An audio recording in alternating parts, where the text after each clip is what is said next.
চতুর্থ নম্বর পরিচয়টা হলো আল্লাযীনা ইউকিমুনাস সালাতা ওয়া মিম্মা রাযাকনাহুম ইউনফিকুন।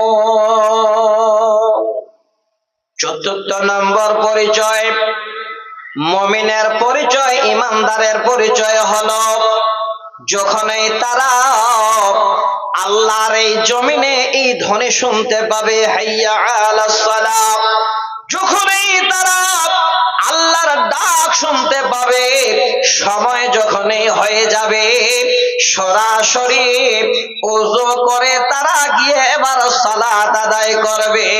এটা হলো মুমিন বান্দার জন্য চতুর্থ নম্বর গুণ। পঞ্চম নম্বর গুণ হলো ওয়া মিম্মা রাযাকনাহুম ইউনফিকুন। আল্লাহ পাক আমাদের যাকে যেমন খুশি, যাকে আল্লাহ যেমন পেয়েছেন, যেমন খুশি হয়ে রুজি দান করেছেন, আল্লাহ বলেন বান্দা ওই আমার দেওয়া রুজি যারা তোমরা আমার রাস্তায় খরচ করো, আমার রাস্তায় যারা তোমরা দান করো, এই রকমের বান্দা যদি আমার দুনিয়ায় থাকে, তাহলে আমার মুমিন বান্দার খাতায় যেন পঞ্চম নম্বরে তার নাম আছে। তাহলে মুমিন বান্দার পরিচয় কয়টি? পাঁচটি। খালাকে পরিচয় গুলো দিন। আল্লাহর কথা শুনলে মন যেন ভয় কম্পমান হয়ে যাবে, কোরআন তেলাওয়াত করলে ঈমান বেড়ে যাবে, ভালো মন্দ যা যাবতীয় আল্লাহর উপরে সব বিশ্বাস মানুষ সঁপে দেবে, আল্লাহ পাক রব্বুল আলামিনের জমিনে বাঁচার জিন্দেগিতে সালাত আদায় করবে। পঞ্চম নম্বরে হলো আল্লাহর দেওয়ার মাল, আল্লাহর দেওয়া রুজি, সেখান থেকে আল্লাহর রাস্তায় তারা খরচ করবে, আল্লাহর রাস্তায়। এই পাঁচটি বৈশিষ্ট্য হলো মুমিনের। আল্লাহ এবার বলছেন বান্দা এই পাঁচটি গুণ কার কার কাছে আছে? যাদের কাছে গুণগুলো আছে, যাদের কাছে এই গুণ তোমাদের আছে, আমি আল্লাহ তাদের জন্য সুসংবাদ দিচ্ছি। কি সুসংবাদ? আল্লাহ বলেন বান্দা উলাইকা হুমুল মুমিনুনা হাক্কান। আল্লাহ বলেন এই গুণে যারা গুণান্বিত হবে তারাই হলো পৃথিবীর বুকে আমার জন্য প্রকৃত মুমিন বান্দা, সত্য মুমিন বান্দা। আল্লাহ বলেন বান্দারে লাহুম দারাজাতুন ইনদা রাব্বিহিম ওয়া মাগফিরাতুন ওয়া রিজকুন কারীম। এবার এই পঞ্চম নম্বর মুমিনের বৈশিষ্ট্য বলার পরে আল্লাহ পাক সুন্দর করে বান্দাদের এবার গুছিয়ে নিয়ে আল্লাহ বলেন বান্দা এই গুণে যদি তোমরা গুণান্বিত হও, আমার কাছে কত বড় পুরস্কার আছে, কত বড় প্রতিদান আছে, কত বড় ইনাম আছে। আল্লাহ যেন তিনার ভাষায় বলেন বান্দা লাহুম দারাজাতুন ইনদা রাব্বিহিম, তোমার রবের কাছে, তোমার আল্লাহর কাছে তোমার সম্মান অনেক অনেক অনেক অনেক বেশি রয়েছে। ওয়া মাগফিরাতুন ওয়া রিজকুন কারীম। আর দ্বিতীয় সম্মান হলো আল্লাহ বলেন বান্দা আমি তোমাদের সমস্ত রকমের গুনাহ খাতাগুলো ক্ষমা করে দেব। আল্লাহ বলেন বান্দা আমার জমিনে চলতে গিয়ে তুই লুকিয়ে ছুপিয়ে গুনাহ করেছিস, প্রকাশ্যে গুনাহ করেছিস, জীবনে যা যত ভুল করেছিস, বান্দারে যদি এই গুণে তুমি গুণান্বিত হতে পারো, আমি আল্লাহ তোমার সমস্ত রকমের গুনাহ মাফ করে দেব। আল্লাহ বলে বান্দা শুধু গুনাহ মাফ করে তোমাকে ছেড়ে দেব না, ওয়া রিজকুন কারীম, আর আমার জমিনে আমি আল্লাহ তোমাকে সম্মানজনক আহার করাবো, আমি আল্লাহ তোমাকে সম্মানজনক খাবার দেব। তাহলে পাঁচটি গুণ আমরা যদি গুণান্বিত হতে পারি তাহলে আল্লাহর কাছে আমরা প্রিয় মুমিন বান্দা। আর আল্লাহর কাছে তিনটি উপহার পাবো। একটা হলো আল্লাহর কাছে আমরা সম্মানী হব, দ্বিতীয় হলো যত গুনাহ করেছে আল্লাহ গুনাহ ক্ষমা করে দেবেন, তৃতীয় নম্বর হলো আল্লাহ যতদিন জমিনে বাঁচিয়ে রাখবেন আমাদের রিজকুন কারীম, আল্লাহর তরফ থেকে আমাদের সুন্দর যেন আল্লাহ আহারের ব্যবস্থা দেবেন, আল্লাহর তরফ থেকে আমাদের সুন্দর রুজির ব্যবস্থা দেবেন। এই তিনটি প্রতিদান আল্লাহর কাছে পাওয়া যাবে। এবার শেষের আয়াতের শব্দ রিজকুন কারীম, ভালো করে শুনবেন। রিজক বলা হয় কাকে? আপনারা কেউ ভাবছেন আমি ব্যবসা করছি তার জন্য মনে হয় আজকে আমার সংসার চলছে। কেউ বলবেন আমি চাকরি করছি তার জন্য এত সুখে খাচ্ছি। রিজক কাকে বলা হয় এইটাই বুঝাচ্ছি আপনাদের। কেউ বলবেন যে আমার 2 বিঘা জমিন আছে তার জন্য খেতে পাচ্ছি। এর নাম মুমিন নয়, এর নাম রিজক নয়। রিজক তার নাম হলো যে আপনার কিছুই নাই তারপরে দেখেন আপনি অনাহারে নয়, আপনি খেয়ে জীবন যাপন করছেন, তার নাম হলো রিজক। একটা হাদিস শোনাচ্ছি, একদম তিরমিজি শরীফের হাদিস। যে হাদিসটার ভিতরে কোন রকমের কিলোকাল নেই রিজক শব্দটা বুঝাবার জন্য। 5069 নম্বর হাদিস, একদম সহি সানাদে। এই হাদিসটাকে খালি একবার শুনে রাখবেন আমার মা জননী, একটু ধৈর্য ধরবেন, কারণ ধৈর্য ধরাটাও হলো আল্লাহ পাক রব্বুল আলামিনের মুমিন এবং মুমিনা বান্দাদের আলামত। আমি বললাম একটু সবুর করেন, আমি আপনাদের ছেলে কোনোদিন আপনাদের ঠকাইনি, আর আজকেও ঠকাবো না ইনশাআল্লাহ। যতক্ষণ আমি আলোচনা করব আল্লাহর কোরআন এবং সহিহ সুন্নাহর উপরে, আশা করি আপনাদের যেন আজকে ইনশাআল্লাহ খোরাক আপনারা পাবেন। রিজক কথাটা বুঝাতে চাচ্ছিলাম, হাদিসটা ভালো করে শুনবেন।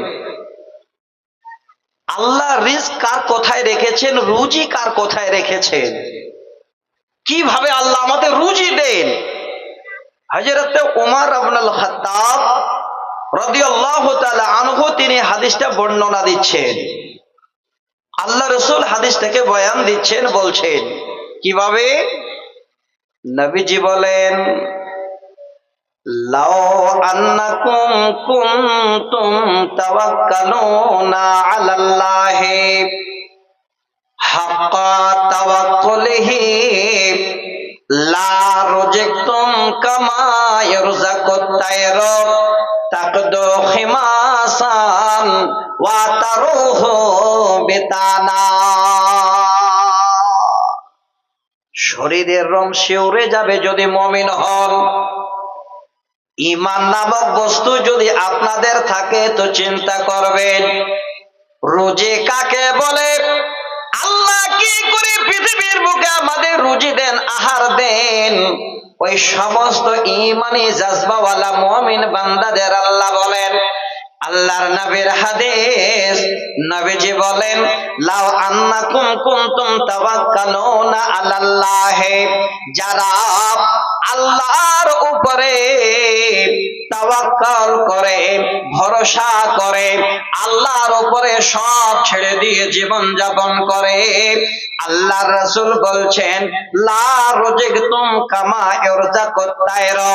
ওরে আমার উম্মত, আল্লাহ পাক ওই বান্দাদের উপরে কিভাবে রুজি দেবেন, আল্লাহ কিভাবে তার আহার দেবেন, আল্লাহ কিভাবে তার খাবার যোগাবেন, নবীজি উদাহরণ দিয়ে বলছেন কামা ইয়ারযাকুত তায়রা তাকদু খিমাসান ওয়া তারুহু বিতানা। নবীজি উদাহরণ দিয়ে বলছেন আমার সাহাবীরা, ওরে আমার সমস্ত উম্মতেরা, আল্লাহ ওই সমস্ত বান্দাদের রুজি ওই রকমই দেবেন যেমন কোন আল্লাহর সেই মাখলুক, ওই পরিন্দাগুলো, পাখিগুলো একটাও যেন না খেয়ে থাকে না। কোন পাখির নিজস্ব চাকরি নাই, কোন জায়গা জমি নাই, কোন রকমের তাদের থাকা ছাড়া এই রকমের খাবার খাবার জন্য আহারের জন্য কোনো রেজিস্ট্রি জায়গা নাই। নবীজি বলেন সকাল যখন হয় পাখিগুলিন ডানা দুটি মেল করে দিয়ে আল্লাহর উপরে ভরসা করে বাসা থেকে উড়ান দেয়। সারাদিন ধরে যেখানে আল্লাহ রুজি রেখেছেন সেখানে গিয়ে সেই আল্লাহর মাখলুক পাখিগুলো গিয়ে বসে, এবার সেখানে আহার করে।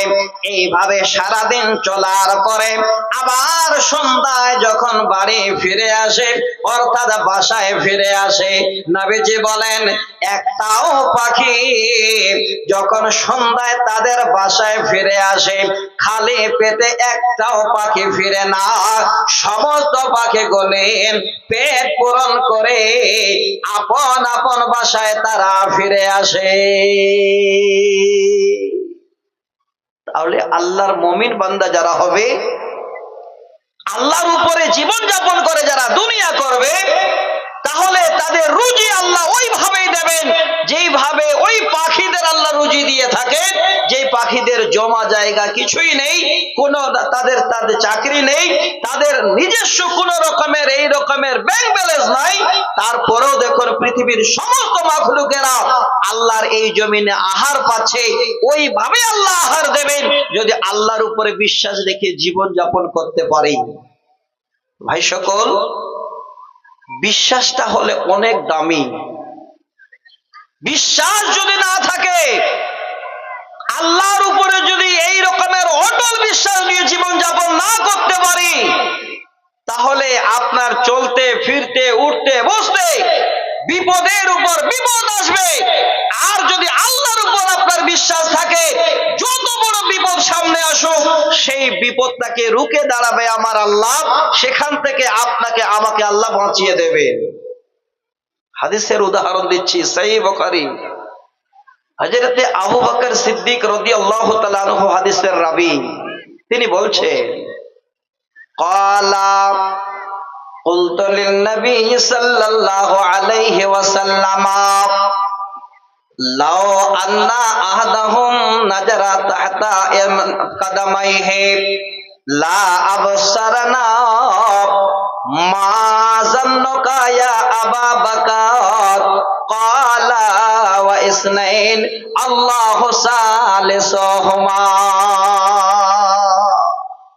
সহিহ বুখারীর হাদিস। আল্লাহর উপরে বিশ্বাস করে জমিনে চলতে গেলে আল্লাহ কি করে বাঁচান, আল্লাহ কেমন করে আমাদের সেই জায়গা থেকে বাঁচিয়ে আবার যেন এই জমিনে আমাদের রাখেন।